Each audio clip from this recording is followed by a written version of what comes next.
Hello from Alcuin School, and welcome to this installment of Montessori Monday. My name is Lisa Gonzalez, and I am an AMI-trained infant and toddler guide. Today's topic is the absorbent mind, how the brain of our early childhood children learns. Let's hear how Dr. Montessori described the absorbent mind herself. There is in the child a special kind of sensitivity, which leads him to absorb everything about him. And it is this work of observing and absorbing that alone enables him to adapt himself to life. He does it in virtue of an unconscious power that only exists in childhood. So what is the absorbent mind? It is the amazing natural power of every child's brain to effortlessly take in all aspects of her environment, which is received, processed, and stored in the brain and incarnated into her being, an act of self-construction. This information storage happens with an unlimited capacity, is exact, and stays permanently without any judgment of whether the information they are receiving is good or bad. Now, the absorbent mind is a time-limited power, and that it only lasts for the first 6 years of life. But during those 6 years, it is a nonstop capacity for taking in everything in the environment. Children are intrinsically motivated to learn about the world around them. They explore and interact with their environment, and by doing this, they acquire new information and skills. In Dr. Montessori's work with children, she observed that they had critical windows of time called sensitive periods, in which children all over the world focused on learning specific things, such as language, refining movement, and seeking social interaction. Young children are sensorial explorers and learn best when they can freely engage in their surroundings. In their joy and curiosity for life, they soak up information about human activities, language, behaviors, and cultural norms through their interactions. When you think of absorbency, you probably think of sponges. Similarly, all of the brain's recorded information is like liquid absorbing into a sponge. If the liquid available is clean and clear, it will absorb clean and clear liquid. If the water is dark and murky, the sponge will just as readily absorb the dark, murky liquid.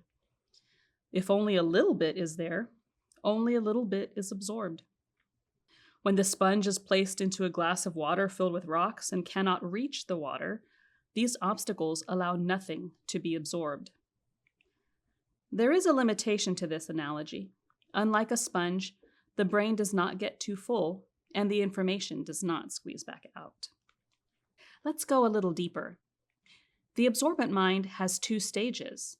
Stage 1 occurs during the first 3 years of life. Dr. Montessori called this period unconscious, which meant that the child was unaware of what he was learning. This unconscious creator during this time requires no self-discipline to learn. He does not realize that by being in the environment and interacting with people and toys and other things, that he is learning. Stage 2 occurs from 3 to 6 years of age.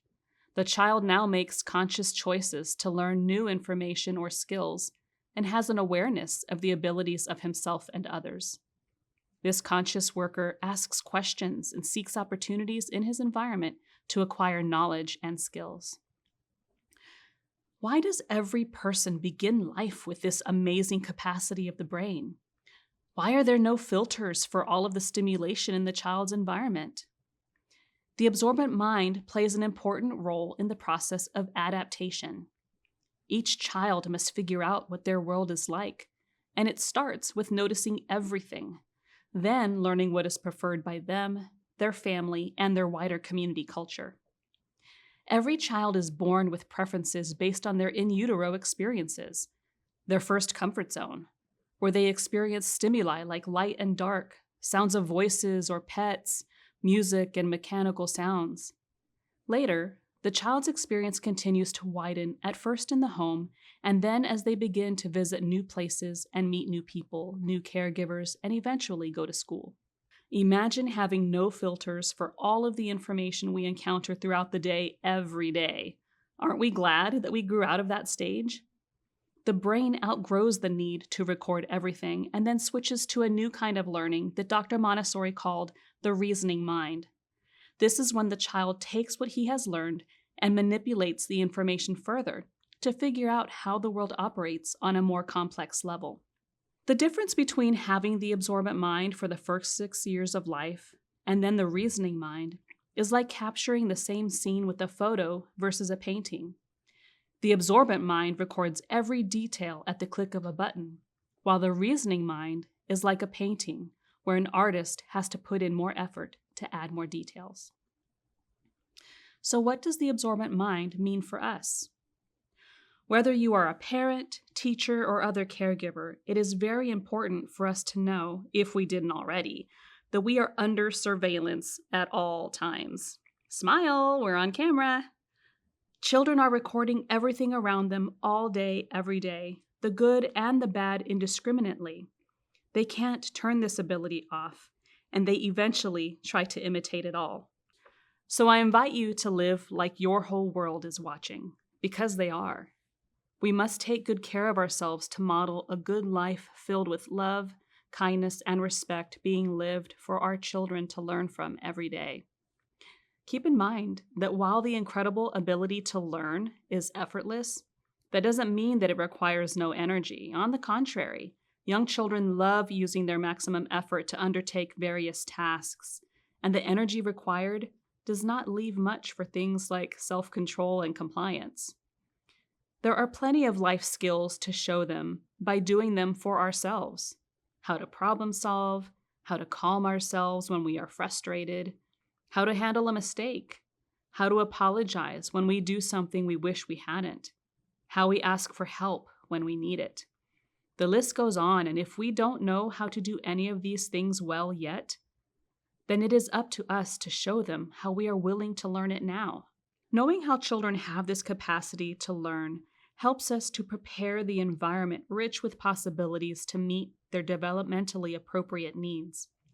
The greatest factor in determining whether the child reaches their full human potential is their environment. The child's potential is not the end goal. This potential should be used in the service of others, which aids all of humanity. We need to allow them to use the prepared environment to explore freely and meet those needs. We need to observe children actively to figure out how we can connect them to their environment, because all the knowledge we gain can only be applied if we see where each child is at. We need to reevaluate regularly so we can make adjustments as needed to aid their growing development. We acknowledge the importance of an ideal environment, but we must remember that life should include fun, and we have to cut ourselves some slack when we muddy the water. That's a tall order, I know, but it all starts with awareness and small intentional steps to live our best life so our children can live theirs. Thank you for joining us.